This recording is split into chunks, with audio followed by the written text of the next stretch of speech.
On this episode of Content Minded, we are privileged to be granted a unique retrospective on the various quatrains of the online right, of digital culture, and how online spaces have shaped discourse that we see today. Matt Forney is a man of many hats: publisher, writer, shitposter, and a litany of other endeavors. In this interview, we will go through his whole career, starting in the very early blog days, to the manosphere, and to the alt publishing scene, and why alternative literature is in a lot of ways more important than political discourse. Because good content will always shine a light upon truth in ways that the same crab bucket of online politics cannot.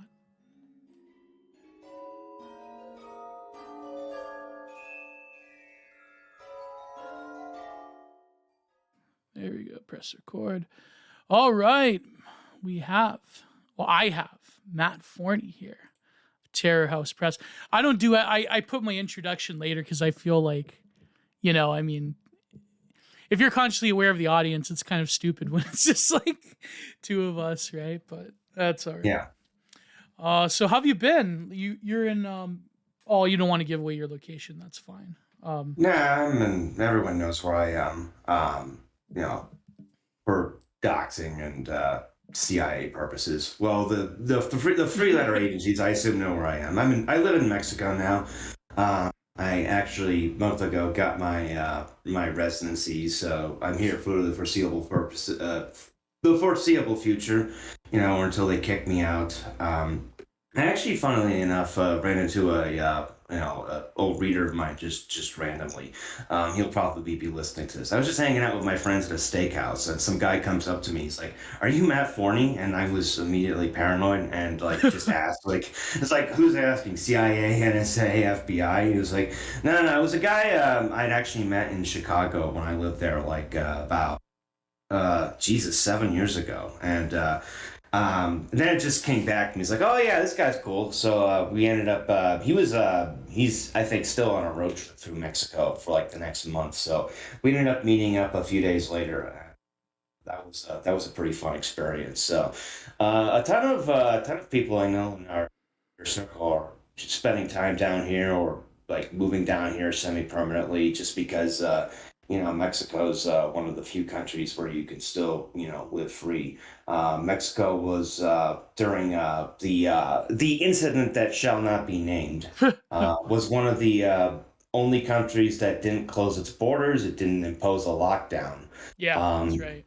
It's one of the few countries now. Well, it's a bit lagging now, given that the narrative has shifted to a certain other incident that shall not be named. Wasn't making everyone go around with a piece of cloth strapped to their faces. So that was part of what made it appealing to me. And also, I had a bunch of friends here in Guadalajara, so that was also nice. So, and I also sold out and got a normie job, the details of which I can't discuss publicly, but it's a lot easier living here than in Europe at the moment for various reasons. So this is where I am for the moment. Yeah, it's very funny though. I remember you were living in Eastern Europe. It seems that how could you call it? Expat tourism has trends in a way. I remember back in the day, back in the the alt-right days, people made a big deal about these quote unquote dissident right people moving to Eastern Europe.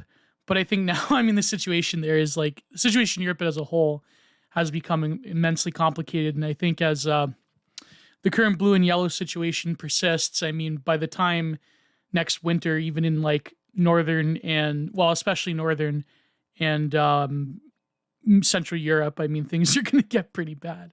Who knows, right? But the reason I wanted to talk to you is because I think that you, above a lot of other people, have a very unique history, somewhat of a controversial one. You have sort of gone through various different phases, and you've experienced different I guess you could say, communities in the underground. And I really wanted to like go through everything, if you will, because like you said, you're not big into like podcasting anymore. I know that you've tried to move away from the politics. And we could get into that a little bit.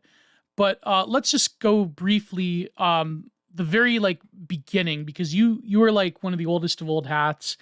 So how did you start all of this business online with blogging, the manosphere, the online right? I guess you could say like where I remember you had a blog. You were like one of the very first ones, but like maybe just take us back to those days, if you will. Yeah, the olden days before cancel culture, before Twitter and all that. But yeah, uh, God, it was it. I guess I could say in a lot of ways my entire adult life has been defined by this because I first started with a blog called Malafide back in 2009. That's right. I started doing that about a couple of weeks after my 21st birthday. I was writing under a pseudonym at the time, Ferdinand Bartomeu, and I had a few other blogs that I stopped and started throughout my college years. But that was the first time I wrote a blog, and it actually took off with a significant readership. The topic of the blog was more or less kind of a melange of, the we weren't using the terms dissonant right or manosphere back No. then, but it was sort of like proto those topics. Back then there were guys like Steve Saylor, Tacky Mag, Roy CNTC or Yeah. Hartis as he eventually came to be known. Roosh was around back then. I was part of that circle. So that was sort of like a combination of what I blogged about. And my perspective at the time was like I was, on the verge of graduating from college, moving into the workforce. I was very unhappy with, the direction my life was taking. I was coming off of a relationship that ended in a very bad way, in part due to my own stupidity and also death of my the death of my grandfather. So not I was not in a very good place, and a lot of my writing was very angry and upset at the time. I'm not, like I was. It wasn't some like rage-filled rant type thing, but like I was coming from a perspective of anger. Right. But it was but it caught fire in terms of readership. I think at peak that blog had about 50,000 people reading it every month, which was pretty humbling at the time. For those days, especially like back in the OG blogosphere, that's a huge, yeah. I wrote that site for about 3 years, and then in 2012, I decided to dox myself and start writing under my real name. This was before, doing such a thing had major consequences. I don't advise anyone do that today, for obvious reasons. My reasons for doing so were just kind of, I kind of bottomed out in terms of prospects in my real life. And it was sort of a Cortez burning his own ships type moment. Like I was going to either succeed at writing or like that was going to be the end for me.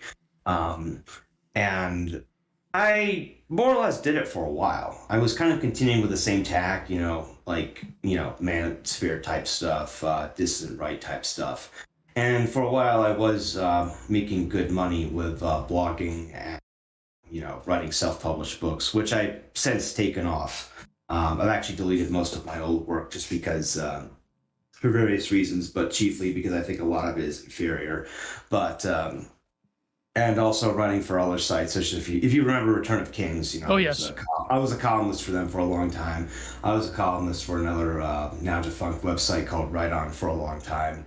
I'm not going to, build myself up as some huge influence. I mean, even at the peak of my relevance in 2016, I topped out at maybe 12,000 Twitter followers.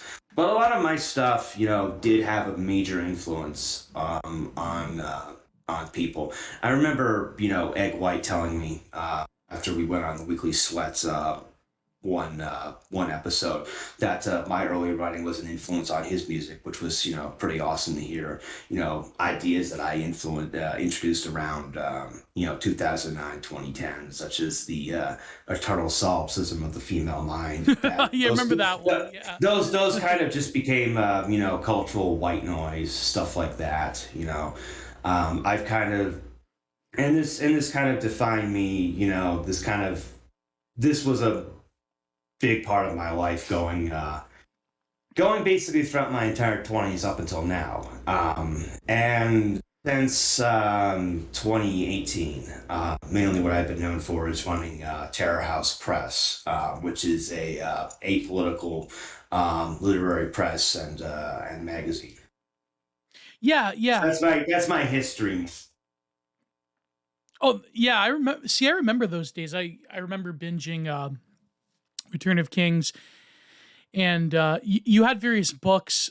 I guess you could say some of them were along the pickup artist lines, and I definitely want to get into the criticisms of the manosphere that you've had, because I remember I floated the idea of having you on Follow the Rules podcast, but I feel like this is more of an intimate setting, and now that I'm free to do whatever I want.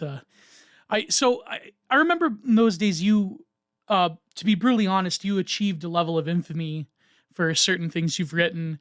And some of them, like, to be fair, I think at least consciously had some irony involved. I mean, I remember the article about women with short hair and, if she has dyed hair, she's damaged. If she has tattoos, she's damaged. And I think, like, at that time, it was very hard to determine like what was sincere and what was not. But and I know Roosh had the same problem, especially with that one infamous satire piece. Well, the thing is, around like 2013, I actually worked at a formula for actually generating out. That was like the golden age for harvesting outrage, like when cancel culture kind of got started. If you're familiar with a writer named Anonymous Conservative, he wrote a book called How to Deal with Narcissists that he actually referenced some of my articles in it in terms of how you can trigger these these feminists and social justice warrior types. Because I wrote an article in 2013 called The Case Against Female Self-Esteem. That one. Like oh man, that one. Yeah. And I wasn't, that was a a wink and a nod irony type article. But I remember he wrote an entire chapter kind of dissecting it. Because one of the triggers in that article was, and one of the things I did when I was writing these types of articles is, number one, you don't swear. Like, you don't go into something like that going, women are bitches, women are whores, blah, blah, blah. Because that immediately, like, if someone, if a feminist type is reading that article, they immediately dismiss it. You use, like, this very dry, clinical, like, academic type language because, they start reading it as like, wait, this guy's actually pretty smart. He's using all these big words. But then you start laying out the thesis and all this carefully clinical language, and then it gets into their brain, and like it's like a grenade just going off. By the time they've actually gotten to the thesis, like they're so deep into it, like it actually triggers them in a way that is actually deeply amusing. I remember he went through like someone on Tumblr who kept like live blogging her updates, and she posted an update like, okay guys, seriously, please don't read any further because like I can't see, like I'm having blackouts and I can barely breathe, and stuff like that. Literally shaking. Yeah, stuff like that. It was very formulaic and almost like BuzzFeed listicle in kind of way, and I won't deny that doing stuff like that was fun. That article was probably the, it was either that or the one I wrote for Return of Kings about women with tattoos. Probably the most popular and infamous thing I ever wrote. That was stuff I wrote almost 10 years ago. And it was stuff I don't want to be known for the rest of my life for having done stuff like that. Of course, of course. That's, oh, Matt Forney is just the guy who, trolled feminists 10 years ago. He's the guy who said that women with tattoos are broken. And number two, you end up spawning a bunch of people who just try to imitate you, and you really can't do that anymore. I mean, that whole social environment of trolling people, Yeah. because they're all, the golden age for that was like 2013 to 2016. The internet is a much more controlled, much more censored place now, and the people that you used to be able to trigger with that kind of stuff, to be perfectly honest, their skins are a lot thicker now, and it's much more difficult to trigger them, basically. Yeah. You used to be able to get on Twitter and yell at blue checks. You used to say this. Used to be able to say F slurs to like blue checks on Twitter. Yeah. And now, if you do that, your account will just get locked or suspended. And half the time they won't even see it. So it's, even if you still want to do stuff like that, which is, I mean, if you still want to do that, to be perfectly honest, I think you should grow up if you're in your 30s. But even if you still want to do stuff like that, you really can't. So I think it's time to kind of grow up, to be honest. I remember. So let me set the stage a little bit.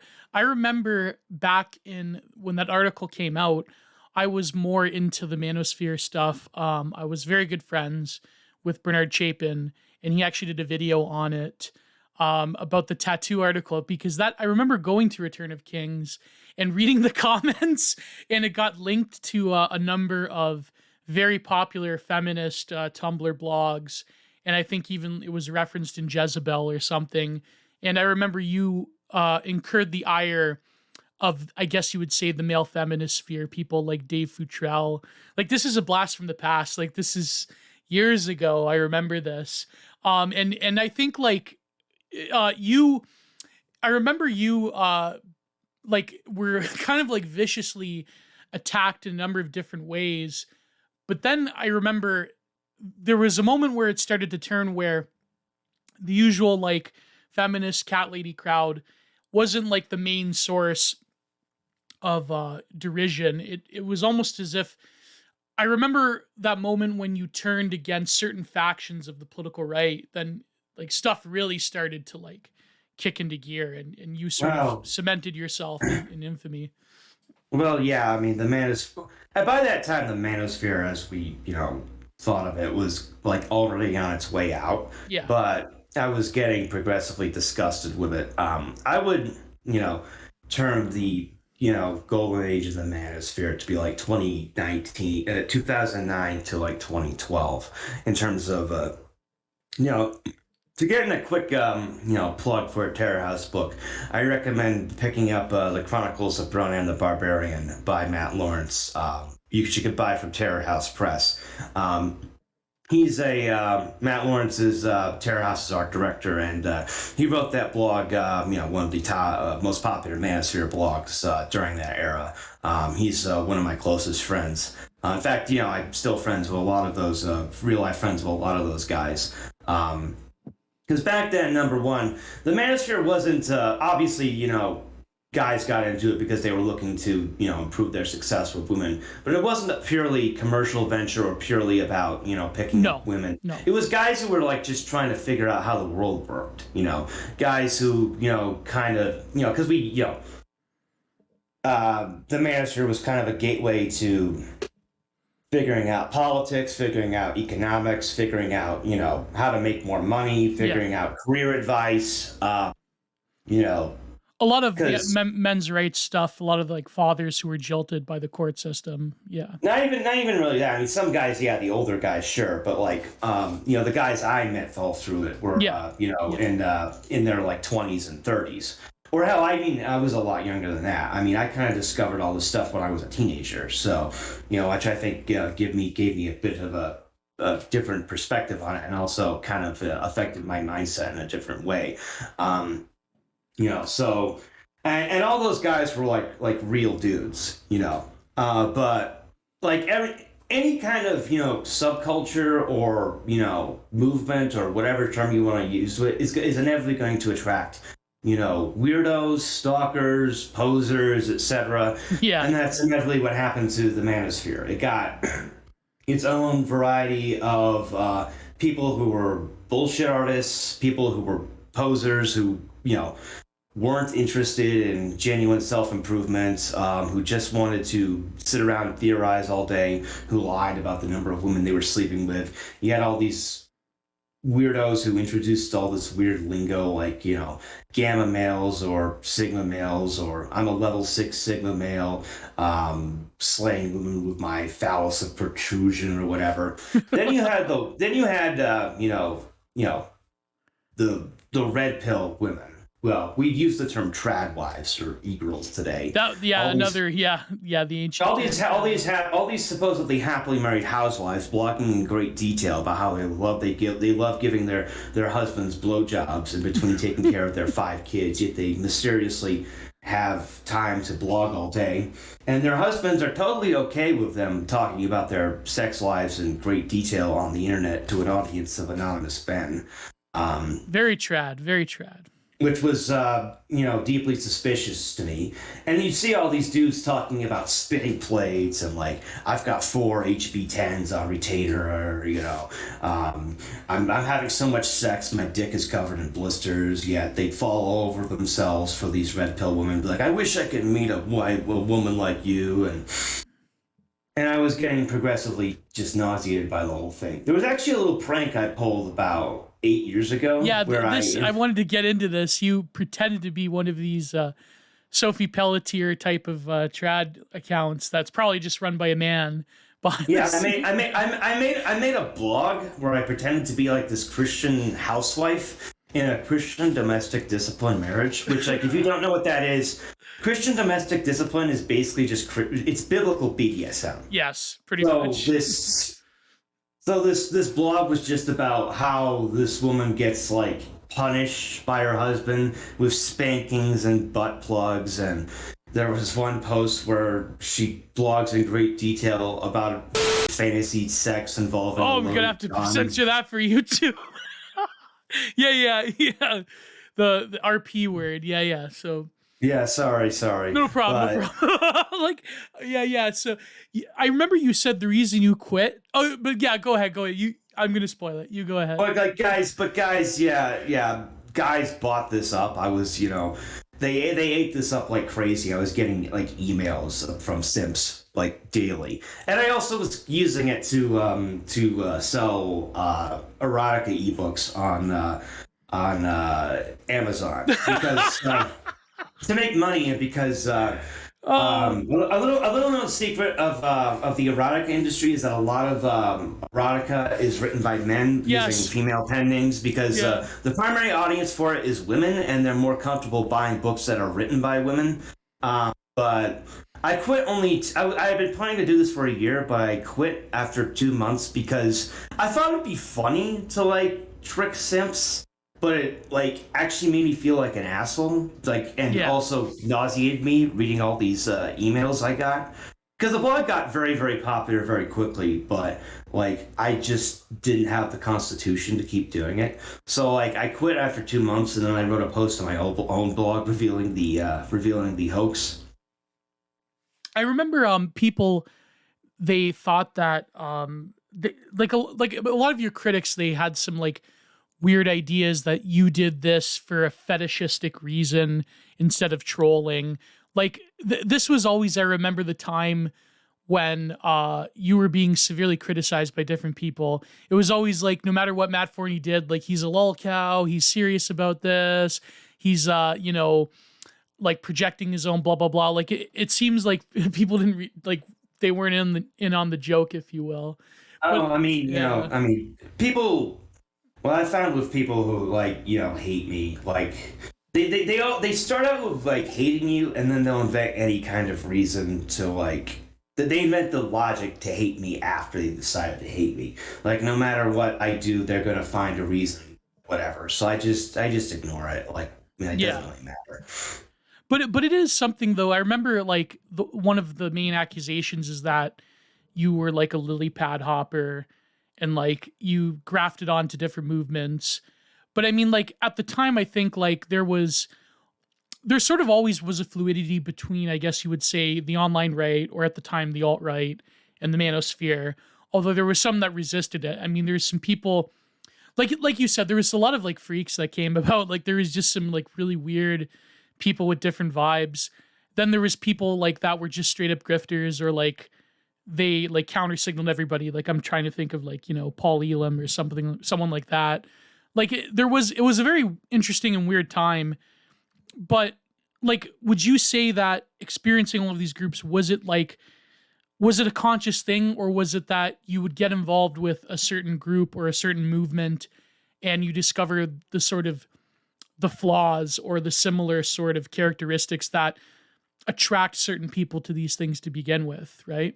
Well, I mean, like I said, when I started out, I was reading all these different types of sites, and you'd see commonalities between all of them. I mean, in the my college years, I was uh, reading sites like Lou Rockwell, Tacky Mag, Steve Saylor. There was a popular blog in the late aughts called Two Blowhards, like a culture and arts blog, but they were, also, they regularly would link to and promote sites like, they would promote people like Steve Saylor, Yeah. Mencius Moldbug. Actually, they started promoting my site early on, which helped initially, me get some traction.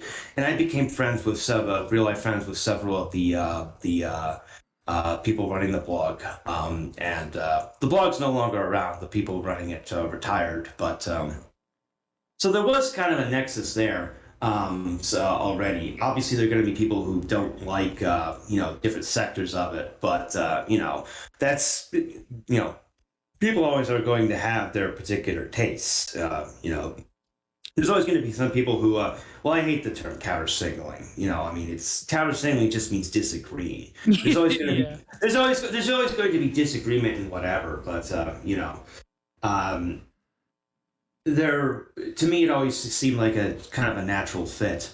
If you're going to disagree with the consensus on one subject, you're probably going to be open to disagreeing with the consensus on other subjects. It just seems natural to me. Yeah, yeah, exactly. Like, because I remember, like, at this time, like it's interesting how you, like, for example, with the Two Blowhards blog, like there is sort of like a crossover between, I would think, certain factions of NRX, for example, like the HBD, Steve Saylor, Spandrel stuff, and also like certain sectors of the manosphere that talk about female hypergamy and like not monkey wrenching, monkey chaining and stuff like that. Like even Anonymous Conservative, I remember like was widely popular for R versus K selection, which I mean is more of a heuristic than like an academic actual like tool, but it makes sense. So in this time, I think like there was sort of an ecology forming. Um, but so at this time, like from the manosphere onwards, like what would you say is the primary difference between the manosphere of those days and nowadays? But also, what was the thing that really like ushered in the decline, other than just like the outside discovering these like weird ideas and attacking it? Like there was Vice and like Daily Beast articles every day about how evil Roosh was and the manosphere and all that. But apart from that, like it seems that the sort of internal makeup of it was its fatal flaw.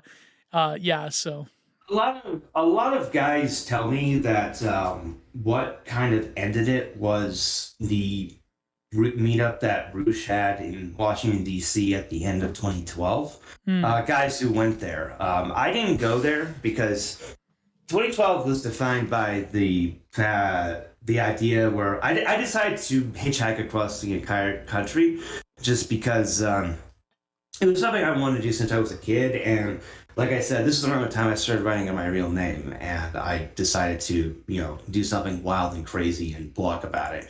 So I hitchhiked from my hometown of Syracuse, New York, all the way to Portland, Oregon, and pulled it off. But I was dead broke most of that time, and wasn't able to go to the meetup. But a bunch of guys I know went, and while they had a good time, and a bunch of them were able to meet each other, they were not impressed with a lot of the dudes who showed up, Hmm. saying that they were posers and losers. And that kind of destroyed their motivation to keep blogging. A lot of the old guard of the manosphere quit around that time for unrelated reasons. There was one guy who was doxxed. There was another guy who had to quit just because he was also under threat of being doxxed. Um, and there were a couple others who just kind of lost motivation. And it was a classic case of what's the good money, bad money chases out good. Basically, I think a lot of it, the something like the manosphere inevitably, was destined to kind of collapse because at least there's a certain boredom that's going to set in after a while. Like Yeah. after you've learned all you the thinking about like how to improve your love life like is an interesting for a certain period of time, but eventually you're going to either achieve your goals or whatever, and you're going to want to move on with your life. All the guys I know who were interested in that, they improved their lives and they moved on. I mean, even Roosh himself moved on at one point, and he just started blogging more about the macro effects of, politics and whatnot. And that's inevitably going to leave behind the people who can't break out of that mentality, who just want to, nickel and dime everything, grifters, hucksters, hustlers, um, and people who are really, really stupid and just want to theorize. So I think that process was completed by 2014. Now you just have people who want to sell, fight, $600 e-courses and whatnot, and it's something I really have no interest in. It's something like the 21 convention. Like, Yeah. oh wow, go and spend $2,500 and have a bunch of and have a dude who's shaped like a pear give you a PowerPoint lecture on masculinity and achieving your dreams. Have some 60-year-old dude tell you all about his domestic discipline marriage. It's crap like that exists basically to bilk really sad middle-aged guys out of their money. Um, I mentally moved on like by 2013. By that time, like my blog was basically just a book review blog at that point. I was literally just reading a lot and writing book reviews.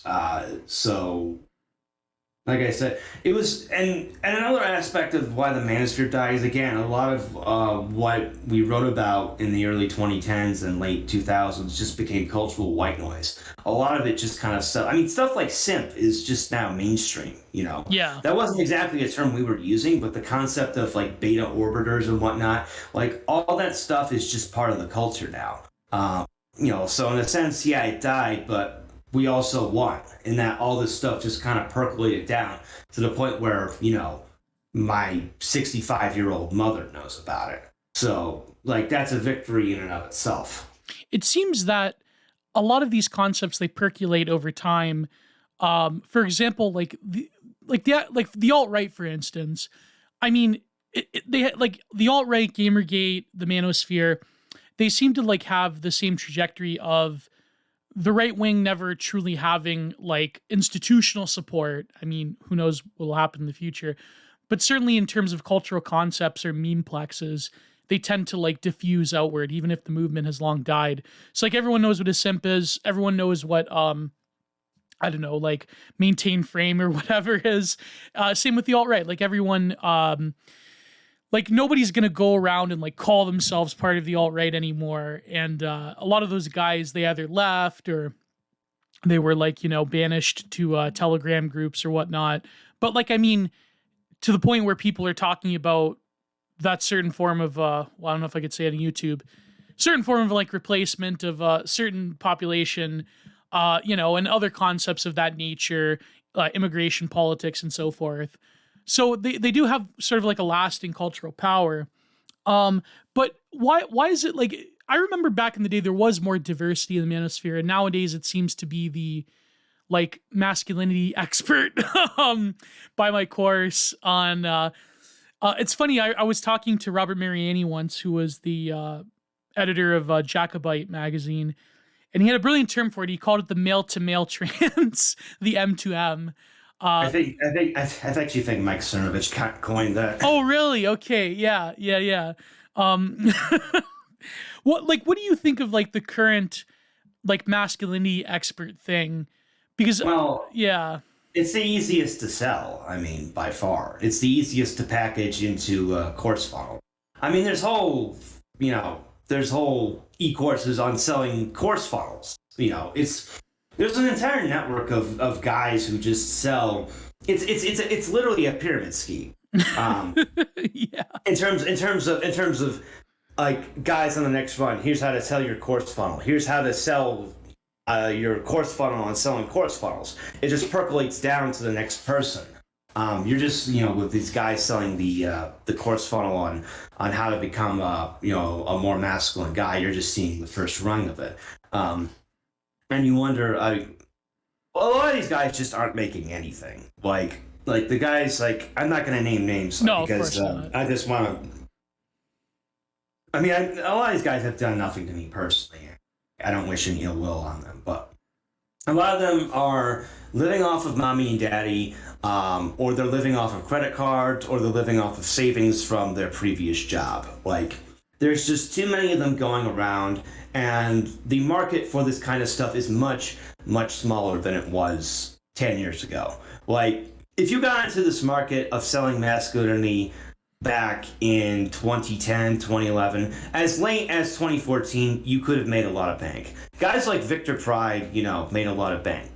Roosh made a lot of money. Oh yeah. Like he was a very early adopter with Kindle. Like he talked about, how he, when he first brought his books out on Kindle in 2010, he made enough money that even to this day, he could live several years without any income at all, and he'd be perfectly fine. But around 2015, 2016, the market for that just kind of, the bottom fell out of it. Not just because the audience itself shrank, just because the culture changed, but also because Google has changed its algorithms. I've admitted to this myself. I wasn't really, a huge mover in that market. The only really, I guess, book I wrote in that department. Well, I wrote Confessions of an Online Hustler, which was about, monetizing your dissident politics blog. And I wrote Do the Philippines, which is a travel guide / sleeping with Filipino women type book. But most of my sales on that book and affiliate marketing income from that came from random Google searches.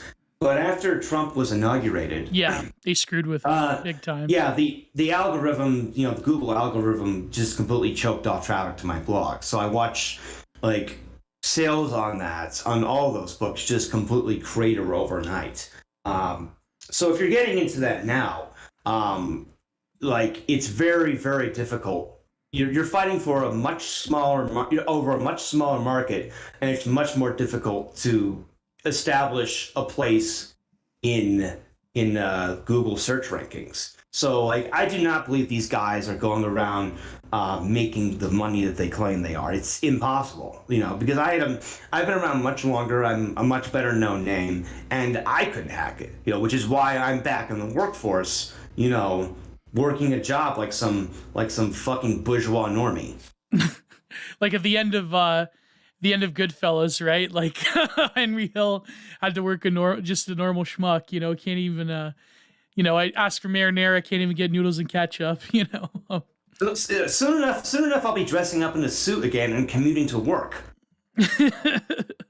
I remember like that was another topic. Like at the time, the Do the Philippines book became such a prolific meme. I remember like they were starting to have these like travel guides. Like I know that like Roosh was like the first one to come out. I think what was that book called? Bang was like his like real... He wrote I think it was Bang Columbia. Yeah. That was like the really big one. But like it's what is the like I want to move on to other topics, but like what is the commonality with like all pickup artist stuff and all like it seems like a lot of these people, they're trying to sell you on the idea of a very systematized, let's say neurodivergent approach to human interaction. or fall female interaction. But what is like among the whole like gamut? Isn't it just like a few basic principles that people like Mystery discovered back in like the 90s, the 80s and 90s? Like, isn't it just like confidence, maintaining frame? Like, what is the actual heart of quote unquote pickup artistry? Well, I'd separate Roosh out from what Mystery did, because Mystery, honestly, like what he did was way too complicated. Hmm. He missed the boat on that. Like what he did was useful, but Mystery I put in the boat, and all those pickup artist guys they invented all that lingo like HB10 and negging and all this stuff that Yeah. was very complicated. Like I think there was one guy at the Right Stuff who called those dudes pussy nerds, and that is a good way to describe it. However you feel about the TRS people, I think that was like, Bulbasaur that said that. Yeah. yeah, all this lingo, whereas, Roosh was very, direct about it. Like, he called himself a player, and, he wrote about it in a very direct way. Confidence, throw out some basic lines, and he broke it down in a way that was very easy to understand. Like, I read the Mystery Method when I was a teenager, and it was like, I couldn't stand the breathless way in which it was, like, written. Like, and he was like, "Oh, you can have the most beautiful women in the world," and and it was described in very vague terms. Whereas Roosh was almost very clinical about it. Like, okay, here's what you need to do, before the date. Here's here's the example of what you can do, whatever. And he also is very frank about like, here's you should also be honest. Here's Yeah. where you can be honest, etc. Like you have to have an actual personality. So like you should probably if you don't have hobbies, get hobbies. You should be frank with the girl. Uh, you know he didn't exclude such things as building your own character. Yeah. Yeah. Yeah. But I'd say the heart of it is again like being confident, getting yourself in shape, and that was something Bruce said as well. If you're out of shape, go to the gym. Um, I think a big part of what killed it, however, the whole process was again the shift to technology, because the heyday for all this entire culture was again the '90s and the early 2000s, because people were a lot more social then. Where I saw it dying was when smartphones were introduced in the late 2000s. Because people switched from being, social with other people in bars and clubs to, making plans in advance, and just generally being more friendly to strangers, to being on their phones all the time, and just generally being closed off in general. Well, the dating apps really destroyed, I think. And dating Pickup. apps, yeah. The culture shifted from one night stands and whatnot to Tinder and Bumble and whatnot, and the locus of dating shifted from the verbal and the verbal to the physical. Yes. Which advantaged the most physically good-looking people at the disadvantage of everyone else. I mean, not entirely. I think Bruce wrote at some point in the future, you're going to need some combination of like fame, game, and physical looks just to get laid. If we haven't reached that point already, it will be at the very near future, which is why a big part of the reason why all this just kind of fell out of favor. Yeah, like one of the most blackpilling things I've ever read was the one Roosh article at the I believe it was at the very end of Return of Kings before he decided to make it defunct. Was that article about like you have to basically be an elaborate clown for women? Like that was you have to entertain them all the time. Yeah. He actually wrote like in the opening to Game, which was his supposed to be his compendium on everything you do about meeting women. He said straight up, if you get into meeting women now, you're going to have to work a lot harder for far less than I did when I was starting out 20 years ago. Yeah, yeah. But do you think that in the future that this climate will sort of change? Like I know this is something my good friend Catherine talks a lot about, default friend, about like how eventually I think at a point with Zoomers, I mean millennials as a generation we're done for, but maybe with Zoomers they might just collectively decide that the way things are going now with like what she terms like 2010 sexuality, that's just not going to cut it with like dating apps, and like maybe this sort of like empty void cannot persist because by nature it cannot persist. But then again, No, that's very hopeful. I don't know. I don't think that's no, no, no, no. Like Zoomer sexuality, like is no sexuality. Zoomers yeah. don't have sex. Zoomers just room each other on Discord and watch anime and video games. Eat hot chips and lie. In the, yeah, yeah. Um, no, but it is true though. Like about the asexuality of it. It seems that as pornography and OnlyFans and everything else has sort of permeated the culture, there's this like weird sexlessness to everything now. Or rather, You the can find eroticism. some, you can find some normative sexuality in places that like haven't advanced up to the point that like the US and the West have. Like I've seen that in places like, like Albania or Mexico or, some other places in Eastern Europe. But everywhere is kind of converging to the same point, Like people in Serbia have smartphones, okay? It's not Yeah, like you're not going to find some place that's isolated out of time, okay?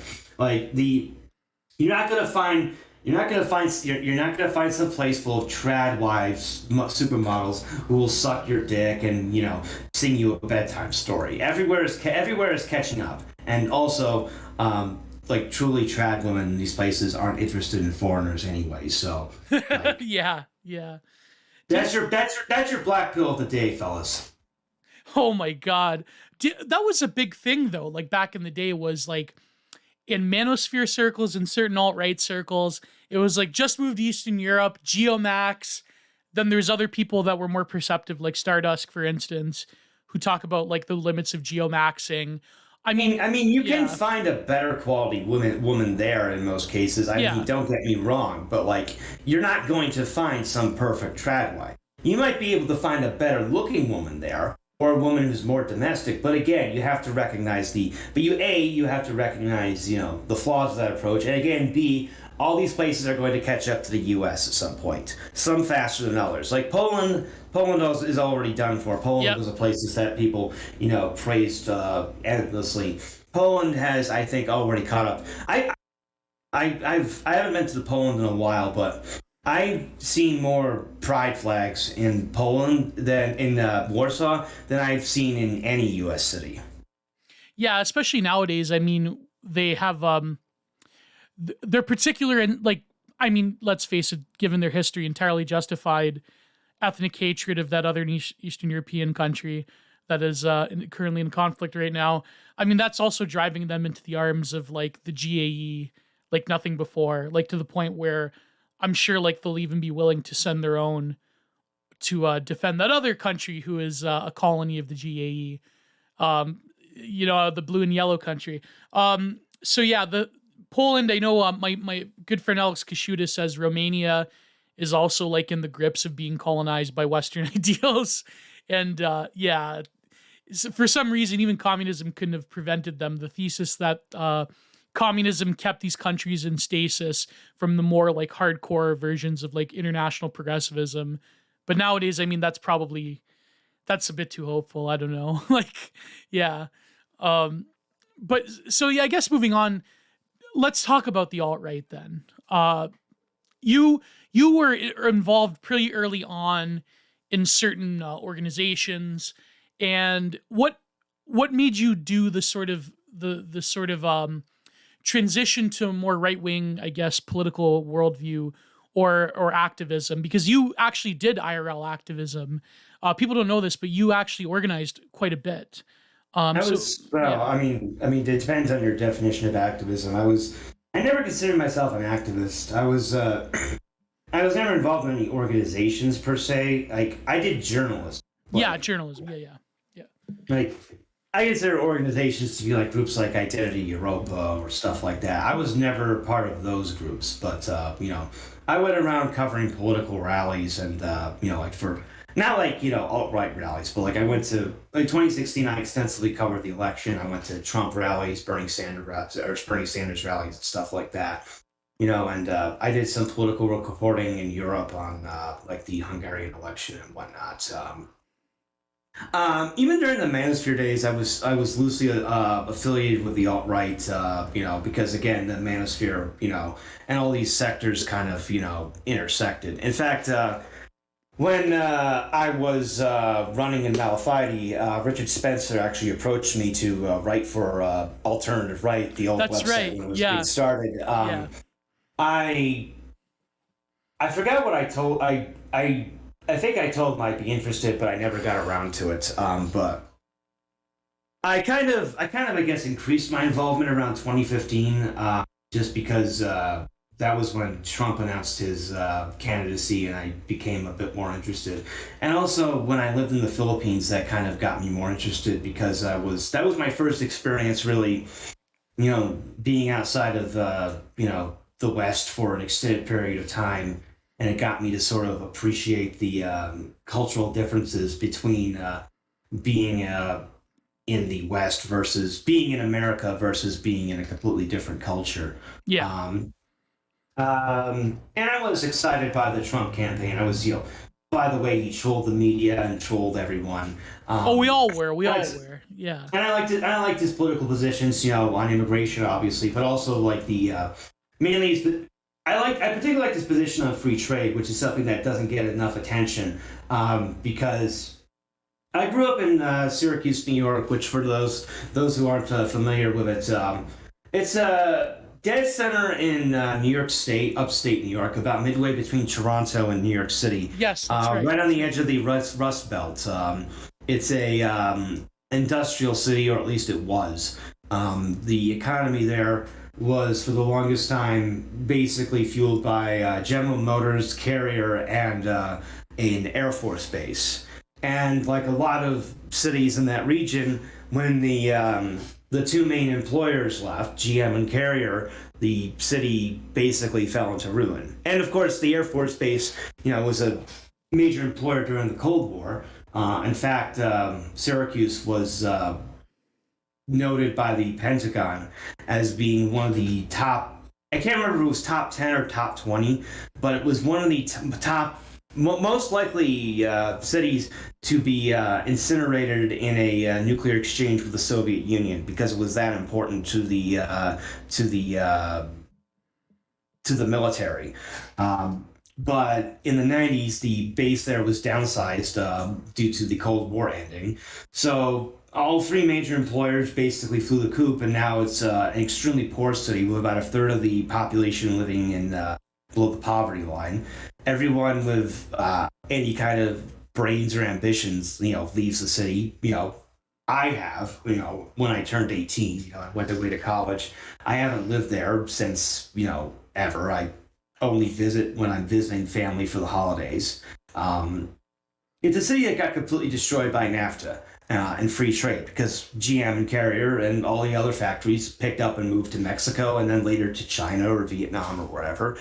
And both of the major political parties were totally fine with that. The people there living there and other places in the Rust Belt in Ohio and Michigan and Yeah. Illinois Well, and Indiana got completely screwed. And Trump was saying NAFTA was bad for that. NAFTA was bad for people who grew up in my hometown. NAFTA was bad for people there. Completely destroyed where I grew up. It turned my hometown into a blast crater. And Trump was saying we have to stop that.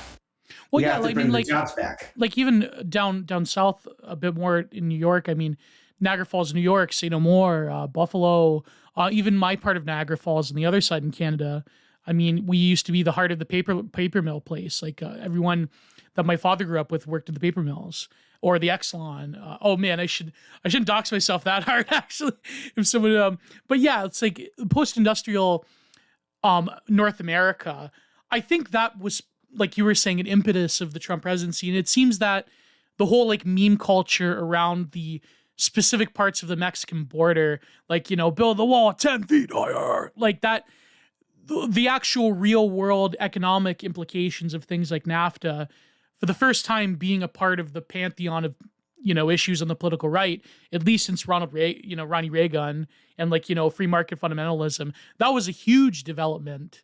So I anyways, think yeah, that I think that issue had more to do with Trump winning than anything else. yeah, Okay, yeah, because the Republicans at least have paid lip service to immigration restriction for a long time, but Trump, but that's not as huge an issue in the Rust Belt as NAFTA and free trade is. Trump was able to flip states like Wisconsin and Pennsylvania running on the free trade issue. He was able to win significant support in upstate New York.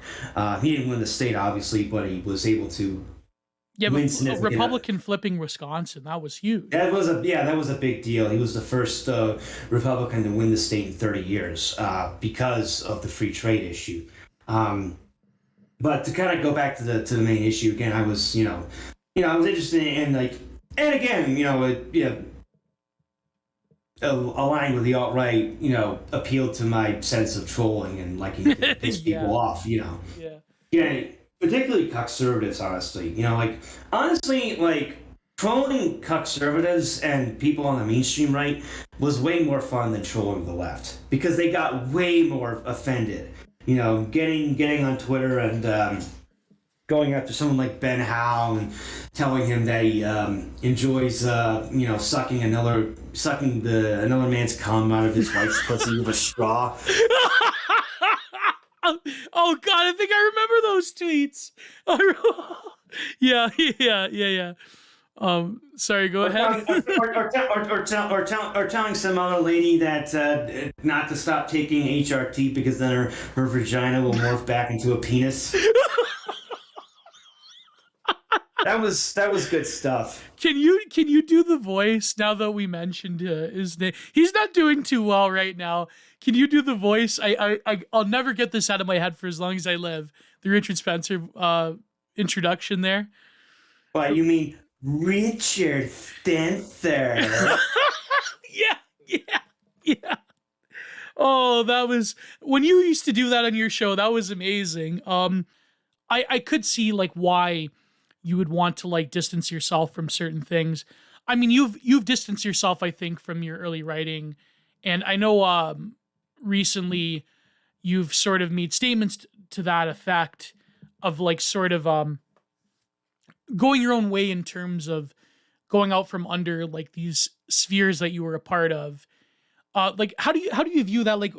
First of all, why is it that you've taken down your earlier writing and your books? Is it just that you want to have a clean slate, or you don't want to be associated with those movements, or is it more of a personal thing of your own sort of capacity as a writer isn't you're in a different headspace? Well, initially it was somewhat practical because I got this job about a little while ago, and my boss really doesn't care what my political opinions are, but at the same time, I didn't want to potentially create trouble for them. Yeah. But the number two is a lot of my old writing I think is inferior. It's just not that good. And number three is as we were discussing, a lot of my older stuff is written with a wink and a nod irony, and or it's stuff I don't believe anymore or stuff I didn't believe. I name that as an example when everyone was freaking out a month ago when I wrote, the stuff that I regret to.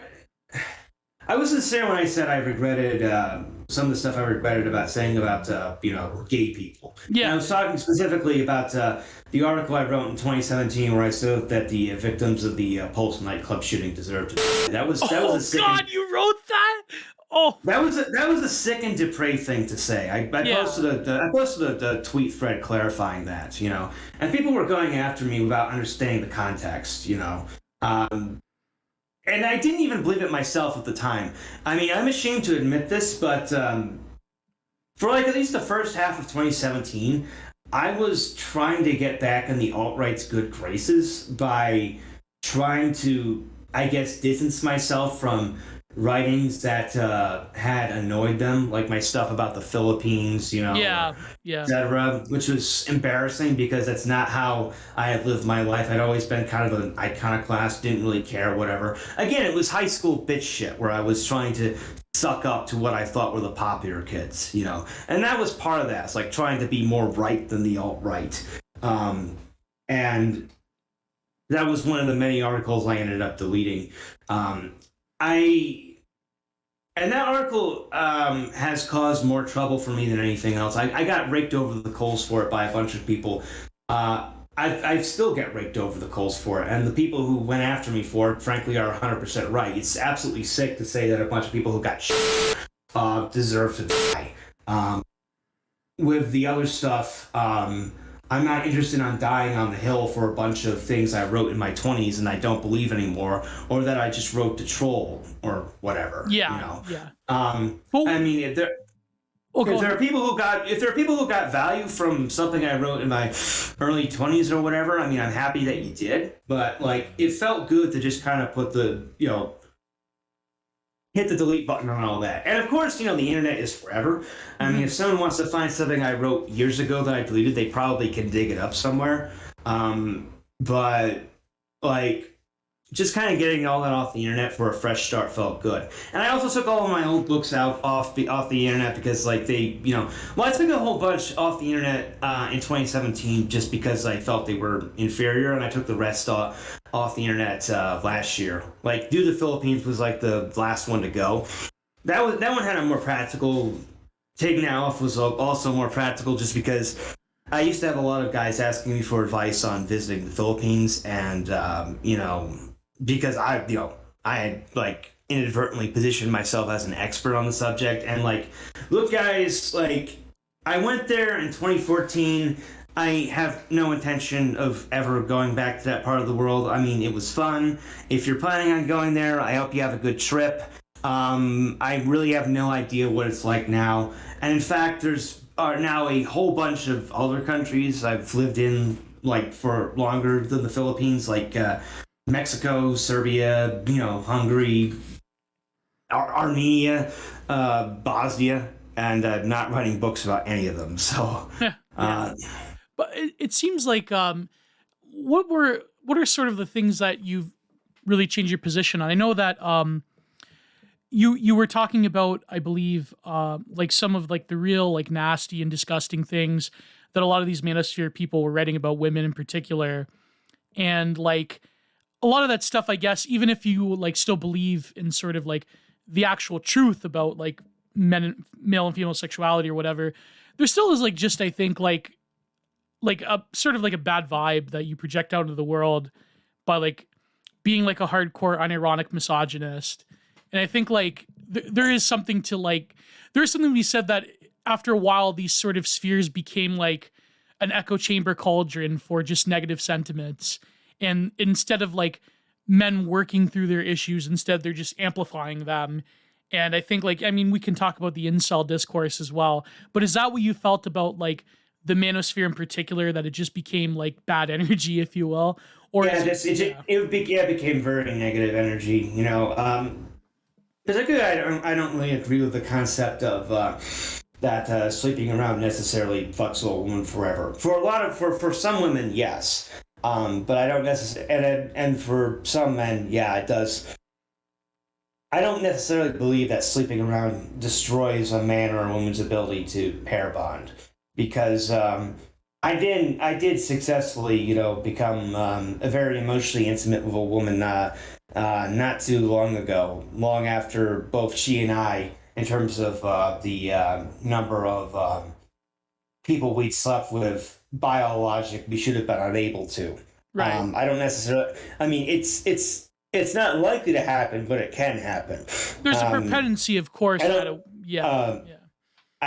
necessarily. Agree with that. I mean, I don't necessarily think that going with like a virginal marriage is like the way to go. Because with a virgin or whatever, just because imagine marrying, like, first off, like, most of the guys listening to this or on Twitter or whatever, you're probably not going to marry a virgin anyway, or if you get married at all. I hate to say it. Yeah, I hate to say that. Like, people have sex drives. It's perfectly normal and healthy to want to have sex. Imagine, if you will, if you come across like a 25 or like a 30-year-old girl who's like a virgin. She's going to be completely frigid and totally fucked up in the head. Oh man. On paper, yeah, maybe she's gonna be like, from your trad perspective, maybe an ideal wife, but you're gonna be totally miserable with her because she's completely, if she ever had it in the first place, a total inability to project any kind of love or whatever.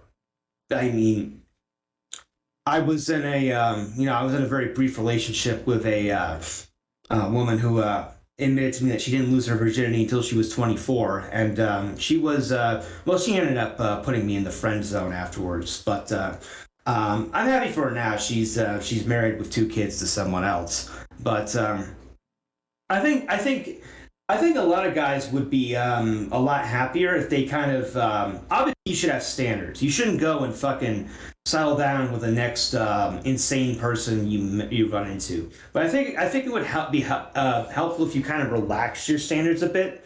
Maybe not relaxed, but we're a little more flexible. Yeah. A little more, a little more elastic, if that makes sense.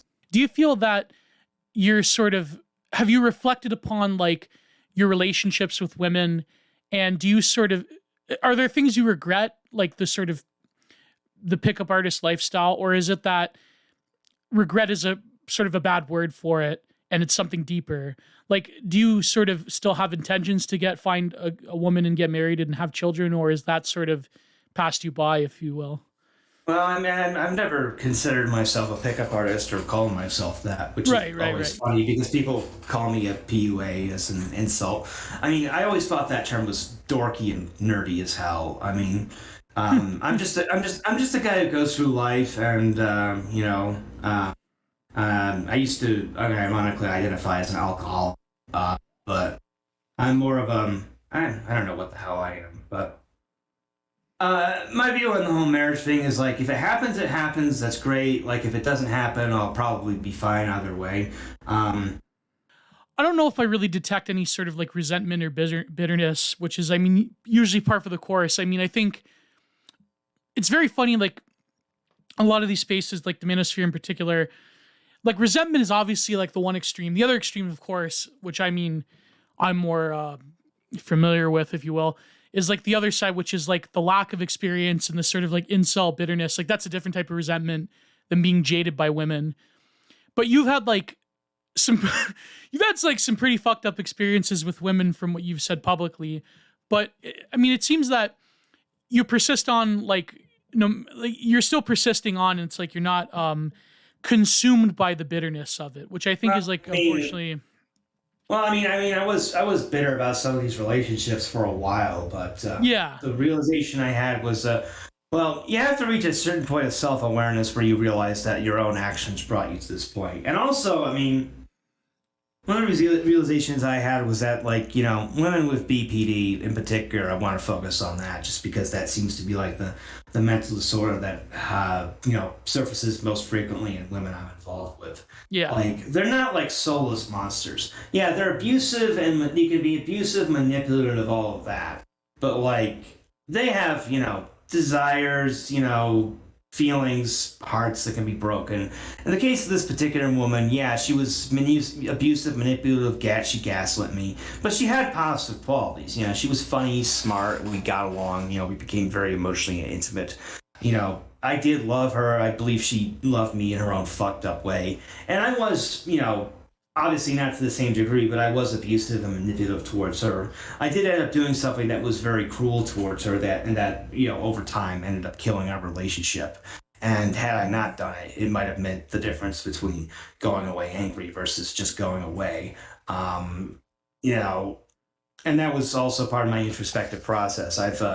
Part of what I think attracts these types of women to me is that I do have a kind of sadistic element to my personality that I think was fed in part by the way I behaved online, I was going to years. say that. I think that I remember listening to your streams, and like this was around the Spencer stuff and the TRS stuff.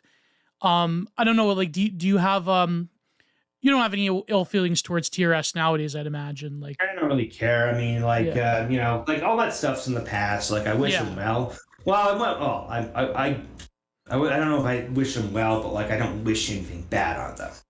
Yeah, I mean, I think that ironically enough, out of all the groups, I think like they've probably come out of it more unscathed than a lot of other, let's say, organizations, or in the case of Catboys, cults of personality. But I remember the time, like, you really, like, you found an excitement almost in like a lot of like this type of like e-drama. I remember like the way that you would eloquently word certain things.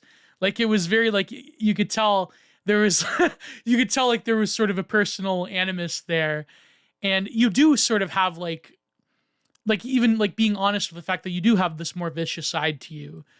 Like, that could put, like, for BPD women especially, like, that's kind of like, the meme, right? Like, they're attracted to a certain type of man. But it's very, it seems that BPD is like the sort of like women's mental health issue du jour nowadays. Like, every e-girl claims to have BPD. And I wonder if, like, Yeah, I don't think yeah, it's that common, but like I think society kind of pushes like women to kind of adopt those traits. yeah, Like genuine BPD, I think is a lot less common than women claim they than is claimed to be. Because genuine BPD is not fun. Like if you actually been in a relationship with a woman like that, like it's there was a point like where when I broke up with this woman I'm referring to, that like even thinking about her made me physically nauseous. Like it's oh it's man, not like that anymore. This was years ago, but like you know, dealing with her or having to think about dealing with her made me physically ill. yeah, yeah, yeah. And that's very interesting actually. Like, because I think like it is interesting that the feigning of BPD is like becoming a big thing.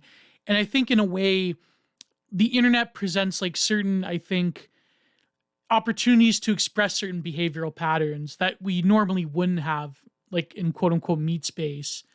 But I think that when your sort of personality is molded to the sort of types of connectivity that's on the internet, I mean, this is a very common topic nowadays, especially among my friends. We talk about this. But it seems that like having a career, quote unquote career on the internet, or as a poster or as a writer and blogger, that you are sort of like deterritorialized in sort of your own sense of self in a way. It's sort of like spread out everywhere.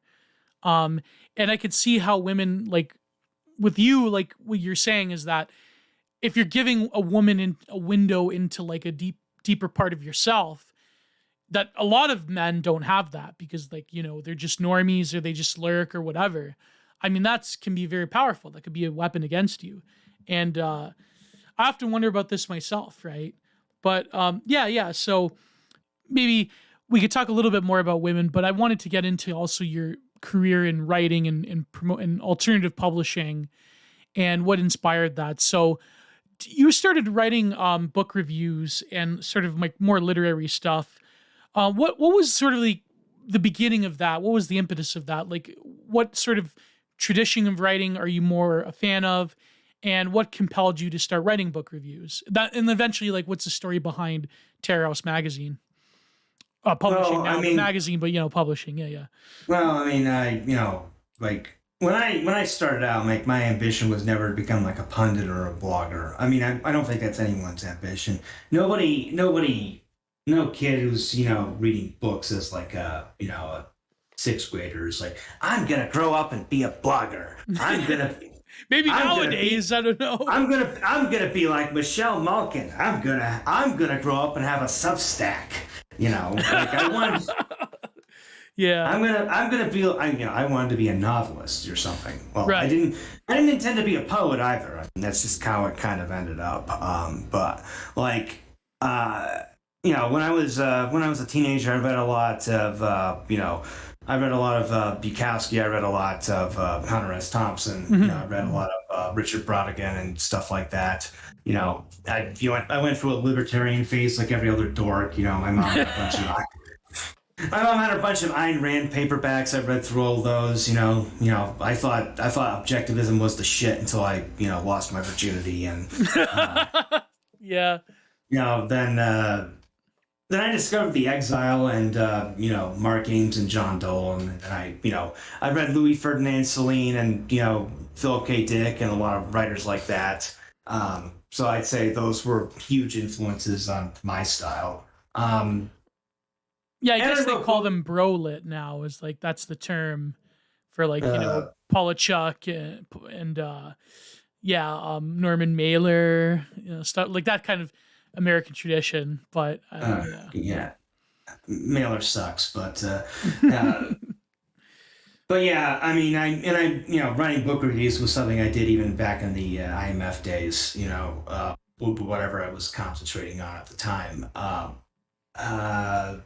and I and Terror House kind of came about because in 2017 was when I kind of, that was when I started drifting away from the alt right. Uh, I was asked by friends after Richard Spencer's betrayal to kind of, just sort of keep my mouth shut about, Spencer and the alt right, which I was able to do for about 8 months. And I couldn't stay silent anymore and, just announced I was done with the alt right and everyone involved in it. And I watched, a bunch more people that I knew just, had to eject afterwards, and the deplatforming and how he and the people who led that shit just fucked so much shit up.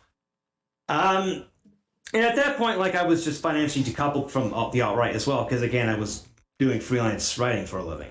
So I was sort of, I was doing fine financially, but like I was kind of floating around without a purpose. I wasn't really blogging anymore. I was, I guess, doing streams on my YouTube channel occasionally, but I didn't really have a purpose. And this was also around the time that that the, I guess, sort of contemporary art scene in our circle was just kind of getting started. If you remember Fluland, the website Fluland. I remember Fluland. I really liked some of the stuff that Fluland published, but then someone doxed Fluland and said that, oh, you're published by Nazis or whatever. I mean, what happened with that?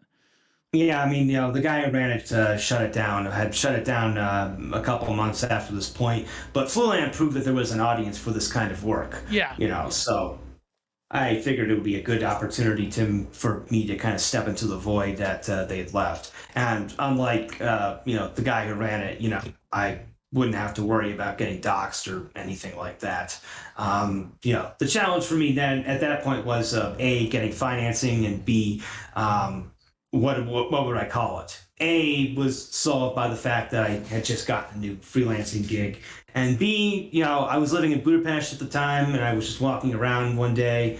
I wanted to name it after something Hungarian. It just seemed appropriate. So I'm walking down Andrassy út, which is the most famous street in Budapest, and I'm walking past the Terrorháza, probably one of the more famous landmarks in the city. And it's like, Terrorháza means House of Terror in English. It's a famous building. It was the headquarters of the fascist Aerocross Party during World War II. Oh, yes, and then, right, yeah. And then it became the headquarters of the AVH, the Communist Secret Police during the Cold War. And I was like, Terrorháza, House of Terror, Terror House. Damn, it rolls right off the tongue. People will remember that. So Terror House Press, that's how it got started. And actually, I just realized we passed our 4-year anniversary just a few days ago. I launched it on May 14th, 2018. We didn't start publishing books until the end of 2019, but I launched the magazine first just as a kind of a test run, because publishing books is expensive. Yeah. And if the magazine, bombed, like the most I'd be out is like $40 in time. But the magazine was a huge success. So we officially published Letters from a Heartbroken Pervert in December 6, 2019. And since then, we now have 36 books out, with more to come later this year. Yeah, you've published all of Delicious Tacos' books, and I have a number of friends who have. We actually haven't published any of his books. We published books by a bunch of other authors like Andy Nowicki, Bad Billy Pratt, Ryan Landry. Yeah. Ryan Landry's book I have, that's the one. Sorry, me, because I'm confusing the art style. I think the same illustrator works for you guys. Yes, Matt Lawrence, yes. Yeah.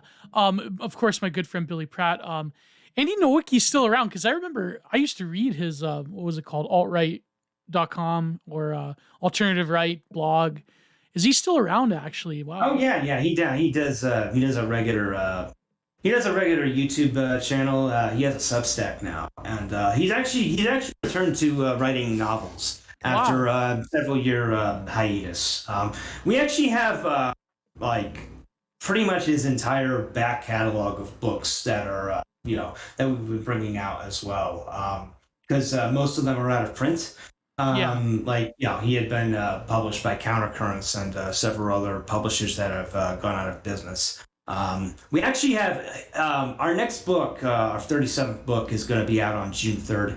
Is Andy Nowicki's new book, Muse. It's a interlinked collection of short stories revolving around a drug called Muse that causes men to see hallucinations involving beautiful women who make them do very stupid and dangerous things. Kind of like e-girls, but in your head.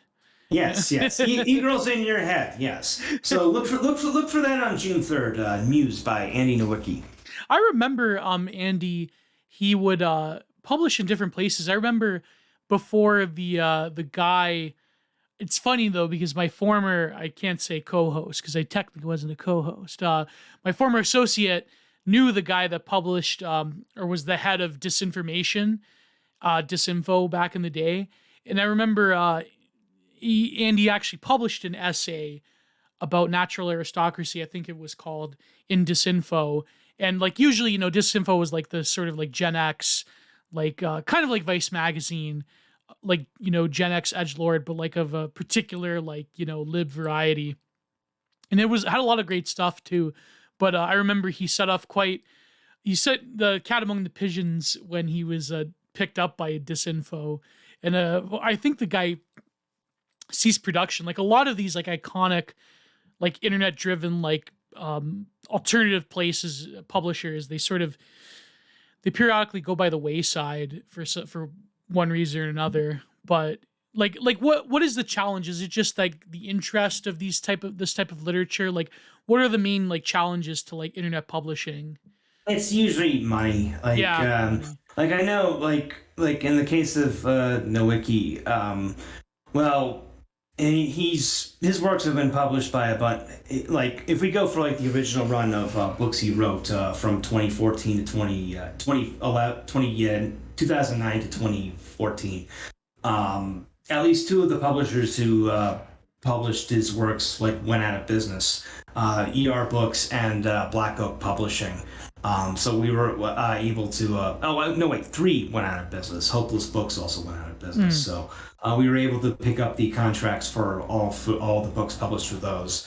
And book publishing is an expensive business. Like Terror House is. I mean, to be perfectly frank, within the first 6 months of me forming the business and going through it, I was terrified we wouldn't make it through the year because we weren't, it was very slow going. Like right now, we are very profitable in terms of our book sales. But like in terms of just covering all the expenses to get things into print, it's pretty pricey. Yeah. Like that's going to be the number one concern if you're publishing, is just money. We're very fortunate in that, like I said, Matt Lawrence is at least 50% of our success. Like he does our cover art and he also does the layouts. I do like everything else, editing, marketing. I'm the one who puts up the new content on the site every day. And we're also going to be joined by a new editor very soon who will be helping me with some of the other manuscripts and all of that. That's good. I'm just going through your catalog here. I know that certain friends have published with you, and I've actually technically been published from you guys twice. You contributed to both Ending Bigly and Ending Bigly. Yeah, yeah. Yeah, both of them huge essays. I believe. Well, the one was, I think they're both like 30 pages each almost, or like one was 30 pages, the other one was slightly less. But my good friend Bill Marchant, would you be open to publishing more like nonfiction, more political books like Imperium Press or like Architos, or maybe not even like explicitly right wing, but just like because it seems like you're more in the sort of literary scene, and that's like your mainstay. It depends. Like we we published I guess books along those lines in the form of Masculinity Amidst Madness, as Yeah. well as The White Swan by Faisal Marzipan. Oh yes, my Um, good friend. Yeah, Fiz. Yeah. Welcome to Hell, obviously, and yeah. it would depend on how well the book is written and what the specific content is about. I founded Terror House to mainly focus on fiction and creative nonfiction and poetry, but I don't know. I'd have to take a look at the manuscript to really make an executive decision on that. But like I said, the answer would be, like I said, it depends. Um, I am not. I'm not gonna say. I'm not gonna say. I'm not gonna give a definitive yes to that, but I'm not gonna give a definitive no either. Yeah, and it's unique because there is very like shockingly little like poetry that's being published in a more like alternative basis because like as you know like the publishing industry is like occupied by a certain demographic of awfuls. Yeah, Yeah. yeah. My good friend Patrick Kilgore has actually published his poetry with you. um Yes. Yes. Go check out Specters of Saturn. It's incredible. yeah, Also, Spectres. go buy a copy of The Peach issue one. My poem's in it, which is awesome. I actually just Nice. got my contributor copy the other day. Nice. I will. Well, I'm going to include all the show link, like the show links, Terror House, and everything. Um, but yeah, so poetry, like the actual publishing industry, I mean, it's totally abysmal. But it seems that poetry, among most things, has taken a nosedive. I mean, I know, like from my experience, like the contemporary art world is well, that takes a whole another show in itself to really go into. But when it comes to like the poetry industry, I mean, it seems that like either the audience isn't there or the audience that is there is like of that like college MFA program variety. And like I guess nowadays you have like pop stuff like Rupee Core, like another terrible import from my nation, non-nation actually, but yeah, so I think like there is like I do notice there's like a growing need for this type of literature. But do you still feel that it's largely tied to like either dissident politics or blogging of a certain variety? Like, I mean, Delicious Tacos and Billy Pratt, they both have like a certain milieu that they operate from. Like, I guess you could call them sex logs or whatnot. Do you think that like true like outsider publishing will it experience a renaissance and is it coming into its own? It already has. I mean, Hmm. I would recommend. There's a ton of great publishers and magazines out there already.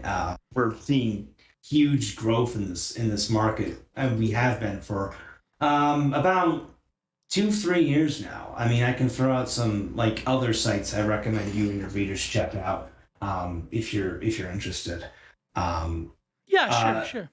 the number one site I'd recommend you check out is Expat Press, expatpress.com. They are doing some great work, putting out some awesome books. They've got a really busy year coming up. Uh, the man who runs it, Manuel Morel, is a close friend of mine, and he's published some really awesome books. And they also do some really great readings in New York City from time to time. I was at their event in March. A couple months back, and it was incredible. So like Expat Press is amazing. Misery Tourism, miserytourism.com is also publishes some great work every day. They also do a Zoom reading every Friday night. If you've got some poetry or like a short story you want to debut and get some feedback on and perform to an audience, like you can sign up with them via like a Twitter DM. And it's a really supportive audience. Will, and Rudy, they co-run the site. They're totally great guys, very sweet. I recommend Misery Tourism. Outcast Press is fantastic. A thin slice of anxiety. Punk Noir magazine. There's a few others. X-Ray is great. Horror Sleaze Trash is fantastic. Um, Christ, there's a few others I like that aren't coming to mind right now, but Mm. there's just tons of these sites now that are like just coming out of the woodwork and doing well financially. expat regularly sells out their print runs of books within like a week or so of on launch. So like the Renaissance isn't going to happen. The Renaissance is happening, and we're just like growing. Terror House is just one part of it. Obviously,